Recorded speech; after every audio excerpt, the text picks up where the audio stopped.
Sir सब कुछ आपके हक में चल रहा है, फैसले आपके हक में आ रहे हैं, सिस्टम आपके हक में बादू नज़र में नज़र आ रहा है, तो ये तो आज ये जो इसको साजिश समझा जाएगा आपके खिलाफ, ये जो फैसला आ गया इलेक्शन लगता है आपको डिले नहीं हो जाए खुदा खास्ता।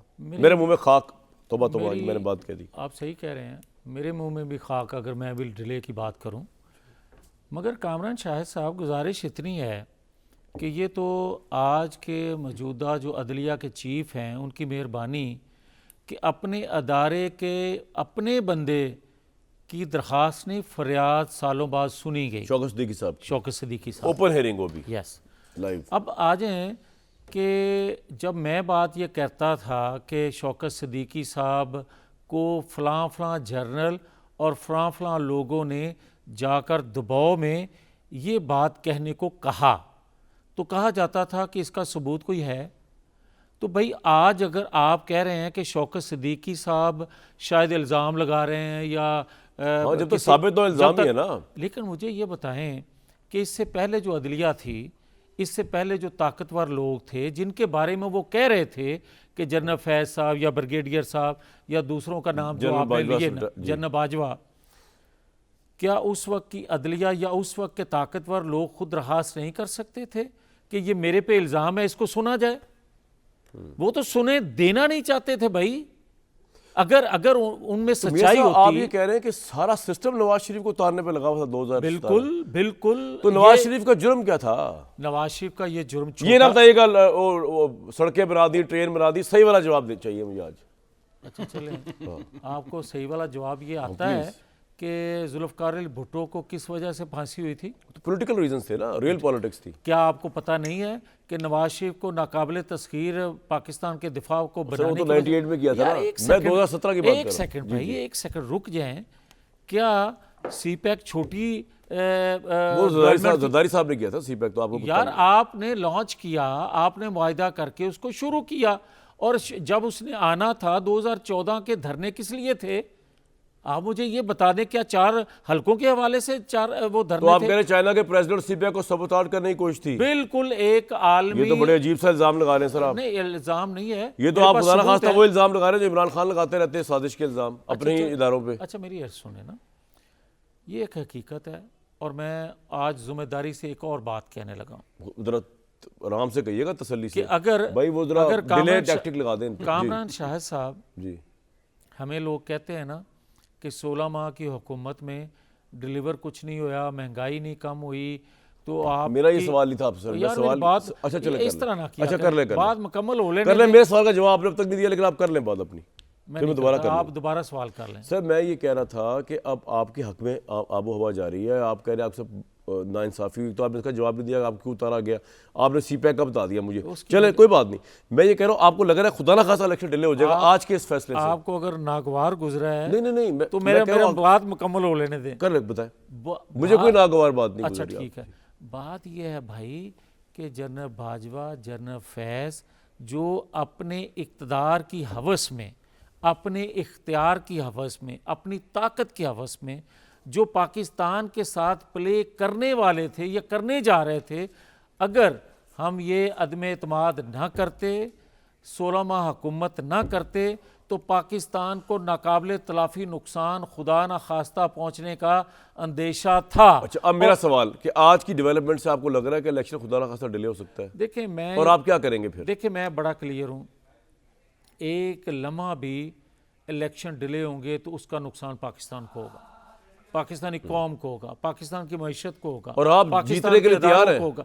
देखें हार जीत तो फैसला करना है आवाम ने, मगर मैं ये कह दूं कि मुस्लिम लीग नून किसी तौर पर भी एक लम्हा इलेक्शन डिले नहीं चाहती। ठीक है जी, हम अपोज करेंगे, लेकिन एक बात जरूर कहना चाहता हूँ, आप अगर सुन लें तो सर। ये जो बात की जा रही है, आज हामिद खान साहब ने सुप्रीम कोर्ट के अंदर जो सवालात किए, जो उनकी दरख्वास्त पढ़ के सुनाई, जो फरियाद उनकी की, मुझे ये बताएं कि क्या इंसाफ फराहम करने वाले अदारे को 5 साल क्यों सोया रहा?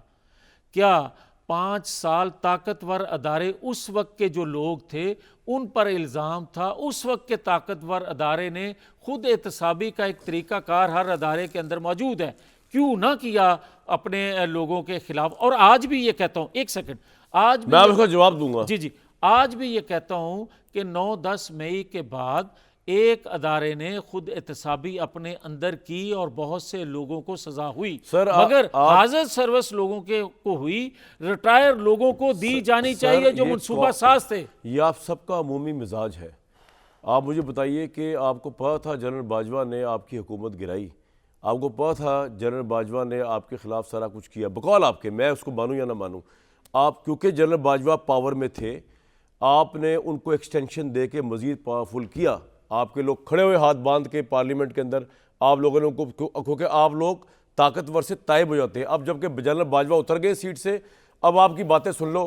अब मैं बदला तो नहीं लूँगा, लेकिन मैं कैसे भूल जाऊं कि ये क्या हुआ इस कौम के साथ। बिल्कुल ठीक कह रहे होंगे नवाज शरीफ साहब, लेकिन अब आप किस बंदे के ऊपर एहतसाब की बात कर रहे हैं सर? एक मिनट, जनरल रिटायर्ड बाजवा, अब general Faiz, retired general Faiz पे बात हो रही है। अब आज आपके साथ कोई भी कुछ, जी वाडा साहब एक सेकंड, नहीं वाडा साहब एक सेकंड जी, आपने आप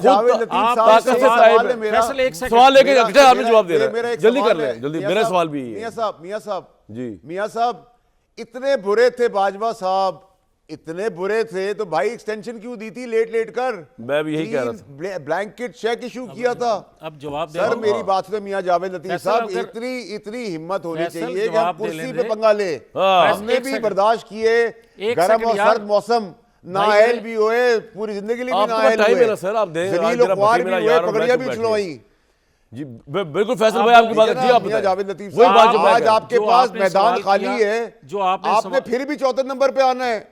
मुझे चौथे नंबर पे आना है। मैं तो आपसे मियां जावेद लतीफ आज ये एक्सपेक्ट करूंगा। ठीक है जी, आपने फिर भी चौथे नंबर कर लेता मियां जावेद, आप मुझे मरवा दे मियां जावेद लतीफ साहब। जी अच्छा, अब बोले फैसल भाई, सुन ले उनकी भी बात। जी फैसल छठे नंबर पे 8वें नंबर पे ले आओ, मगर बात करने दो यार। मैं ये कहता हूं कि देखें, आपने जो सवाल किया या जो फैसल बात को बढ़ावा दे रहे हैं जी, मुझे ये बताएं कि क्या इंसाफ फ्राहम करने वाला अदारा जो था उस वक्त जो कुछ लोग कर रहे थे बंदियाल साहब तक, क्या नाम लेकर हम नहीं कहते थे?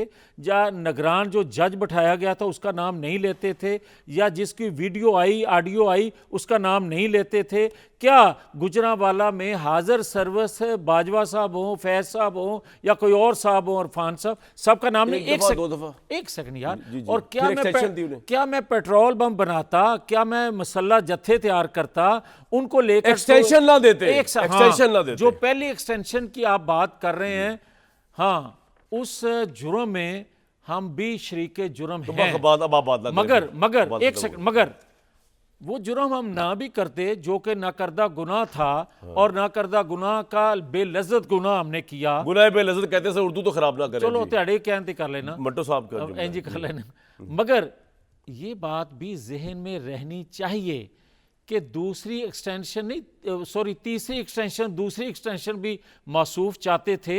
और ये भी हमें क्रेडिट दें कि भाई साहब, अच्छा ना दें क्रेडिट, लेकिन ये बात सुन लें कि क्या जो हमला करने जा रहे थे, जो मार्च बाजवा साहब के कहने पे अपना शुरू करने वाले थे इमरान खान साहब, उसका मकसद क्या था और क्यों कर रहे थे?